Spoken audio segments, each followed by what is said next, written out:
அந்த காலத்தில் மன்னர்கள் எப்படி சிறப்பாக வாழ்ந்தாங்க அப்படின்னு சொல்லணும்னு ஆசைப்பட்றேன். அதனால் ஒரு சின்ன விஷயம், ரொம்ப சுவாரஸ்யமான விஷயம்.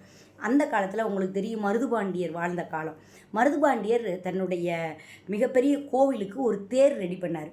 அப்போ அந்த தேரை பண்ணுறதுக்கு மரம் பார்த்தாங்க. மரம் பார்த்து ஒரு மரத்தையும் ஃபிக்ஸ் பண்ணி இந்த மரத்தை தான் வெட்டணும்னு முடிவு பண்ணிட்டாங்க. அந்த மரத்தை வெட்ட போகும்போது புஷ்பவன் ஒருத்தர் ஓடி மரத்தை வெட்டக்கூடாது, மரத்தை வெட்டக்கூடாது அப்படின்றாரு. அவர் பேச்சை கேட்கல. உடனே அவர் சொன்னார், மன்னன் மேல் ஆணை இந்த மரத்தை வெட்டக்கூடாதுன்னு. உடனே பயந்துக்கிட்டு எல்லாரும் விட்டுட்டாங்க. விட்டுட்டு மன்னர்கிட்ட போய் சொல்கிறாங்க, இந்த மாதிரி ஒருத்தர் இப்படி சொல்லிட்டாரு, அதனால் மரத்தை வெட்டலைன்னு. உடனே மன்னன் அவர் யார் என்னன்னு விசாரித்து அபய நிரூபம்னு ஒன்று அனுப்புகிறாரு. என்னென்னா, நீங்கள் பயப்படாதீங்க, மன்னன்கிட்ட வாங்கன்னு அர்த்தம். ஏன்னா அவர் பயந்துக்கிட்டு மதுரைக்கு ஓடிடுறாரு. இந்த அபய நிரூபத்தை பார்த்துட்டு அவர் வர்றாரு.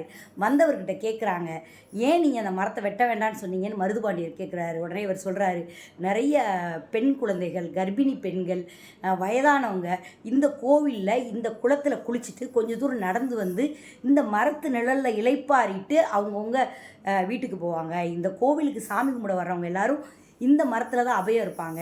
அந்த மரத்தை வெட்டிட்டா ரொம்ப கஷ்டம், அதனால தான் நான் தடுத்தேன் அப்படின்னு சொன்ன உடனே மருதுபாண்டியர் ஒத்துக்கொண்டு அந்த மரத்தை வெட்டுறதை நிப்பாட்டினார் அப்படின்னு சொன்னால் அந்த காலத்து மன்னர்கள் எல்லாம் வாழ்ந்து காட்டினார்கள்.